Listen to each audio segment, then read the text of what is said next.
ভাইয়া আজকে আমার বান্ধবীর জন্মদিন, আমি একটু ওর বাসায় যাচ্ছি। আরে তুমি হিজাব পরো না কেন? হিজাব পরে যাও। ভাইয়া ওখানে জন্মদিনের পার্টি, হিজাব পরে কেন যাব? তাছাড়া আমার হিজাব পরতে ভালো লাগে না। আচ্ছা তুমি 2 মিনিট দাঁড়াও, আমি আসতেছি। জি ভাই। বোন, এখানে 2টি গ্লাসে দুধ আছে, একটা গ্লাস খোলা আর একটা গ্লাস ঢাকা আছে। এই 2টি গ্লাস তুমি বাইরে রেখে আসো। এর 10 মিনিট পর তুমি তোমার বান্ধবীর বাসায় যাবা। আচ্ছা ভাইয়া।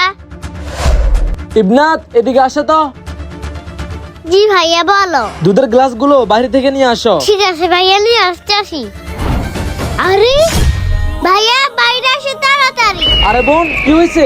ভাইয়া আপনার 2টি গ্লাসে দুধ দিয়েছেন, যেটা খোলা ছিল সেটা ময়লা পড়ে নষ্ট হয়ে গেছে, যেটা ঢাকা ছিল সেটাতে কিছু হয়নি।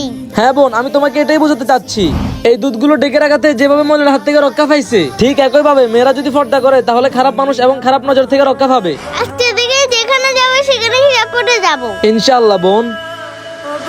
কমেন্টে লেখেন আই লাভ ভোট ভাই।